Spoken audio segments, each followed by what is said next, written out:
também, eu fiz uma pesquisa, existem alguns métodos que as pessoas utilizam, psicólogos e tantos outros, para trabalhar a questão do recomeço. Tem um método técnico, onde duas pessoas conversam e praticam o que foi decidido. Um outro método é o monólogo. Duas pessoas combinam consigo mesma para o recomeço. E o método autêntico, onde um sai em busca do outro, onde acontece troca de afetividade. Diante disso, eu gostaria que você, com a sua Bíblia aberta, por gentileza, nesse capítulo 8, deixe a sua Bíblia aberta, não feche. Nós vamos reviver esse texto, porque você já ouviu muitas mensagens nesse capítulo 8 de João. Fala da mulher adúltera, né?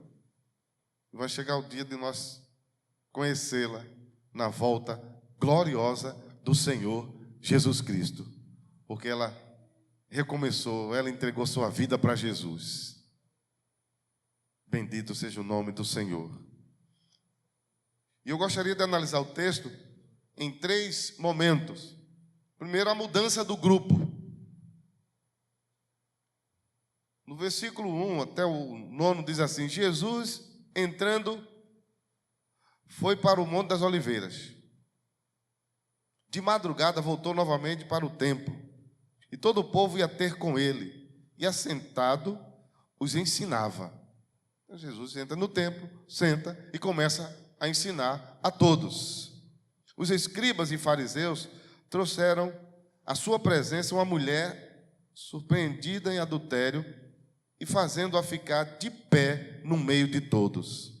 Disseram a Jesus: Mestre, essa mulher foi apanhada em flagrante adultério, e na lei nos mandou Moisés que tais mulheres sejam apedrejadas. Tu, pois, que dizes? Isso diziam eles, tentando para terem de que o acusar. Mas Jesus, inclinando-se, escrevia na terra com o dedo. Como insistissem na pergunta, Jesus se levantou e lhe disse: aquele que dentre vós estiver sem pecado, seja o primeiro que lhe atire a pedra. E tornando a inclinar-se, continuou a escrever no chão. Mas, ouvindo eles essa resposta, e acusados pela própria consciência, foram se retirando um por um, a começar pelos mais velhos até aos últimos, ficando só Jesus e a mulher no meio onde estava. Interessante, irmãos, que a gente já vê aqui no texto, é que esse grupo, pasme, escribas e fariseus. Os escribas eram os escrivões, os fariseus religiosos.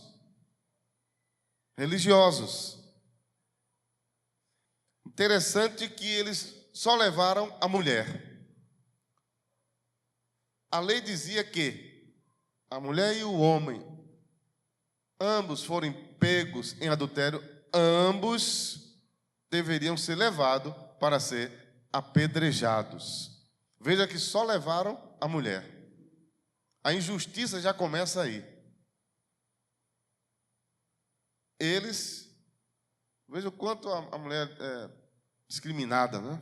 Desde daquela época até hoje. Qualquer coisinha errada aí no trânsito, pode ver. Deve ser uma mulher que está dirigindo. É assim que a sociedade fala.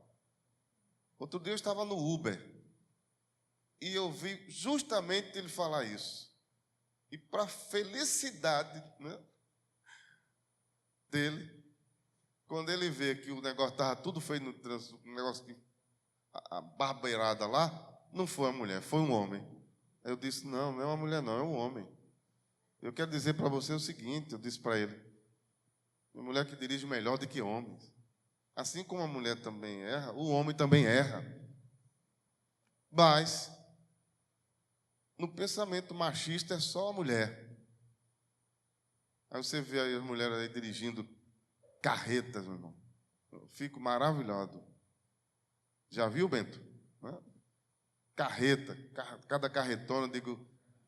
Uma vez eu bati palma para uma mulher que estava dirigindo uma carreta lá em Salvador, na BR 332. Eu ia dirigindo, quando eu olho um carretão assim, era uma mulher dirigindo.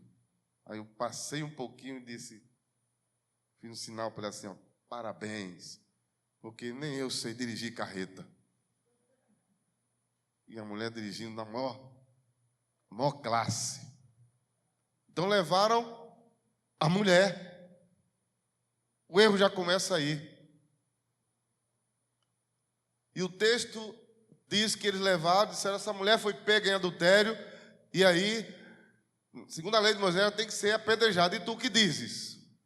Eles tentando a Jesus, né? Querendo pegar Jesus em alguma coisa. Jesus é Deus. Ele é onisciente. Ele, antes de você abrir os seus lábios e falar qualquer coisa, Ele já sabe o que é que você vai dizer. Ele já sabe o que você está pensando, porque Ele é Deus. Um dos seus atributos, Ele é onisciente. Está lá no Salmo 139. Ele é onisciente, Ele é onipresente, Ele é onipotente, Ele é o Todo-Poderoso. Então Ele conhece. Quem mais conhece você é Deus.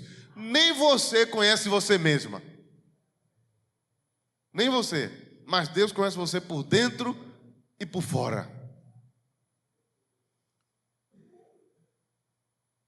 E Jesus está lá escrevendo, como o texto fala. Só o Evangelho de João narra isso. Jesus escrevendo na areia. Segundo os teólogos se aprofundaram, eles dizem que Jesus estava escrevendo os próprios erros daqueles que estavam com pedras para matar a mulher. E diz o texto que eles ficaram insistindo na pergunta. E de tanto insistirem, Jesus chega, para e olha para eles, aquele que dentre vós que não tivesse tipo de pecado. Diz que no original está assim, este tipo de pecado.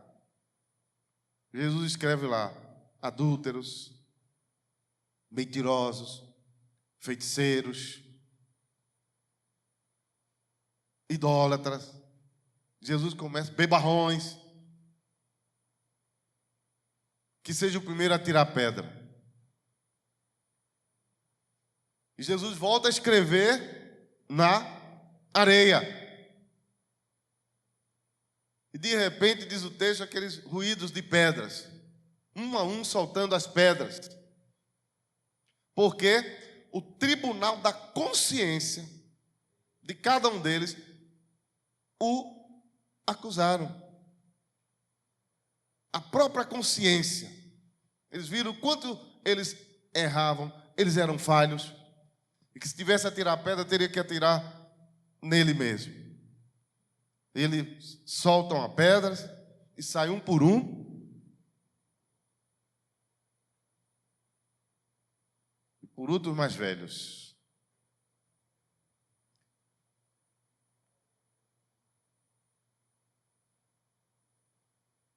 Aí Jesus começa a mudar o grupo. Essa é a primeira lição do texto. Mudança do grupo. O versículo-chave está no versículo 7. Como insistissem na pergunta. Qual era a pergunta? Essa mulher foi pega no adultério. Na lei de Moisés diz que ela tem que ser apedrejada. E tu, o que dizes? E ele insistindo. Então o versículo 7 é o texto-chave aqui. A interpretação hermenêutica do texto. Como insistissem na pergunta, Jesus se levantou e lhes disse: aquele que dentre vós tiver sem pecado, seja o primeiro que lhe atire pedra. Esse é o texto-chave, o versículo-chave do texto. De tanto insistir, Jesus, tá bom, eu vou dar uma paulada em todos vocês aqui. E estavam lá os religiosos também. Eles estavam lá para apedrejar a mulher. Não queria usar de misericórdia, não, tem que morrer. Mas não trouxeram o homem, só trouxeram a mulher. Enfim, então a primeira lição do texto é: Jesus faz com que o grupo mude de direção. Jesus mudou a direção do grupo. O grupo estava olhando para quem? Para a mulher, para o outro. Jesus faz o grupo mudar de direção, de olhar para quem agora? Para si. Olhe para si. Olhe para você. Olhe para dentro de você. Na pergunta de Jesus, se quem não tiver pecado, então que atire a primeira pedra. Se vocês dentre vós aqui não tiver. Então Jesus faz com que o grupo tire o foco da pecadora, que ela errou, que ela falhou diante dos mandamentos de Deus, adulterou. Mas Jesus faz com que eles tirem o foco dela e olhem para si, olhe para as suas falhas, olhe para os seus erros. Então Jesus começa a dar lição. Jesus estava ensinando que antes de olhar para alguém, para o outro, eu preciso olhar para mim. Eu preciso olhar como está sendo o meu comportamento. Eu preciso olhar aonde eu preciso mudar. E quantas vezes, irmão, nós falhamos como esse grupo aqui, porque olhamos mais para os erros dos outros, as falhas dos outros, e esquecemos de olhar as nossas falhas, os nossos erros. Mas diante do Senhor Jesus, irmãos, a gente aprende aqui no texto: não há pedras para jogar em ninguém. Eu tenho que olhar para mim. Para isso Jesus veio. Eu não vim para condenar, eu vim para salvar. Se o Filho do Homem vos libertar, verdadeiramente sereis livres. Foi para isso que Jesus veio. Ele veio para dar oportunidade, para dar outra chance. É por isso que conta-se que certo jovem estava numa sala de aula e lá para as tantas, faltando aí 20 minutos para acabar a prova, ele estava com uma folha em branco, somente rabiscando. E quando faltava 20 minutos, ele se dirige à professora e disse: professora, por favor, me dê outra folha em branco para que eu possa começar de novo a minha prova.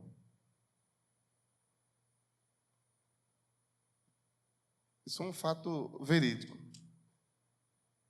e que por sinal aconteceu até comigo.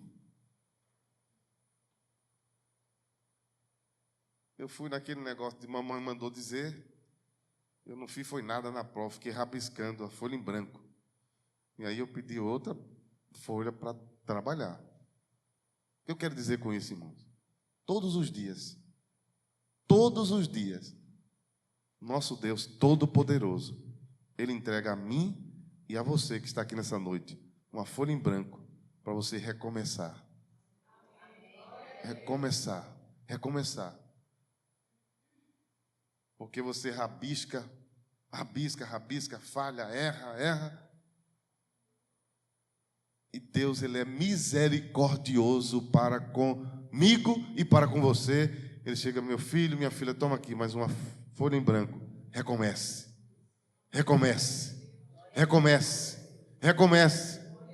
As misericórdias do Senhor nosso Deus são as causas de não sermos condenados, destruídos. Novas são cada manhã.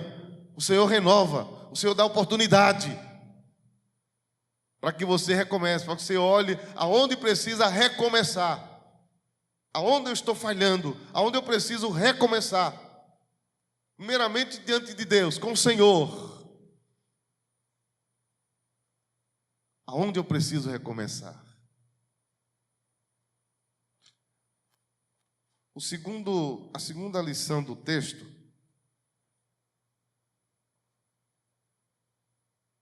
é que a gente vê aqui no versículo 10.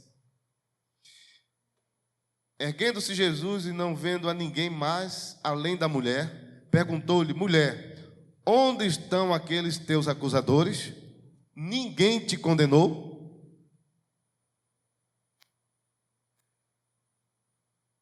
Agora o Senhor Jesus, no texto, a segunda lição, primeiro ele muda a direção do grupo.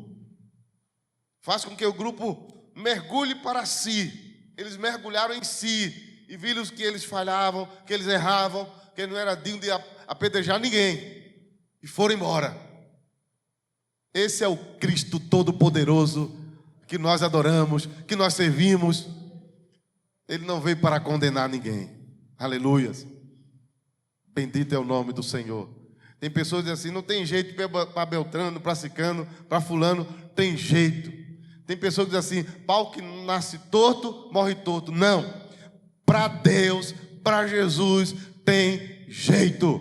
É só abrir o coração para recomeçar diante do Senhor, nosso Deus. O segundo momento aqui, irmãos, é que Jesus faz essa pergunta. Erguendo-se Jesus e não vendo a ninguém mais além da mulher, perguntou-lhe: mulher, onde estão aqueles teus acusadores? Ninguém te condenou? A segunda lição do texto. Jesus mudou o modo de viver dessa mulher. Sabe por quê? Porque ela olhava para quem? Para os outros. Ela destruía famílias, porque era mulher adulta. Ela destruía família com outro, que era casado, que destruía também família.